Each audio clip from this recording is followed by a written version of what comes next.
L'Église catholique fait mémoire de saint Barthélemy, apôtre du Christ. Barthélemy est l'un des 12 apôtres choisis par le Christ pour continuer sa mission et porter la bonne nouvelle vers toutes les nations.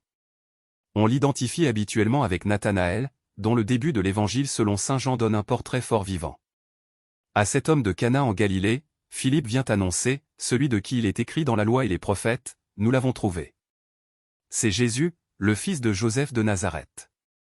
La réaction de Nathanaël est franche et spontanée, avec ce qu'elle suppose de rivalité de village, de Nazareth, sous-entendu, d'un tel trou, que pourrait-il sortir de bon? Jésus passe et fixe son regard sur lui, il lance une appréciation pleine d'humour, voici un véritable Israélite, chez lequel il n'y a pas d'artifice, qui dit ce qu'il pense, sans détour. Nathanaël, tout retourné, lui demande, mais, tu me connais? Jésus lui fait cette réponse. Avant même que Philippe ne t'appelle, quand tu étais sous le figuier, je t'ai remarqué. Que voulait-il signifier? À l'époque du Christ, dans les commentaires des rabbins juifs, le figuier était comparé à l'arbre de la connaissance du bien et du mal.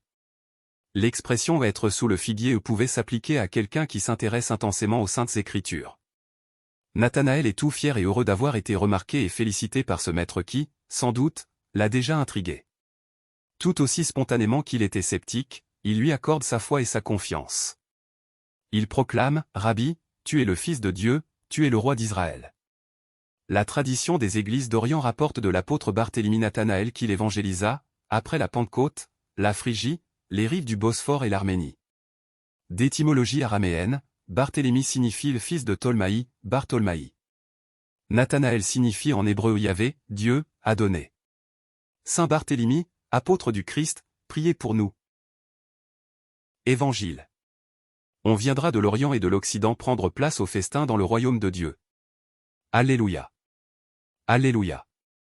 Moi, je suis le chemin, la vérité et la vie, dit le Seigneur. Personne ne va vers le Père sans passer par moi. Alléluia. Évangile de Jésus-Christ selon saint Luc. En ce temps-là, tandis qu'il faisait route vers Jérusalem, Jésus traversait ville et village en enseignant. Quelqu'un lui demanda. Seigneur, n'y a-t-il que peu de gens qui soient sauvés? Jésus leur dit.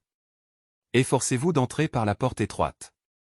Car, je vous le déclare, beaucoup chercheront à entrer.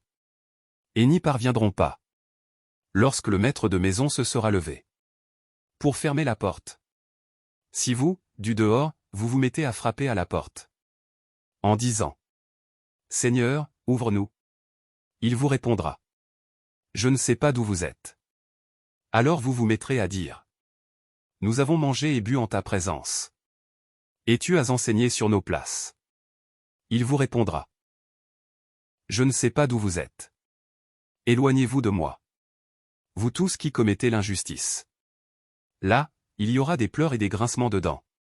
Quand vous verrez Abraham, Isaac et Jacob, et tous les prophètes, dans le royaume de Dieu, et que vous-même, vous serez jetés dehors.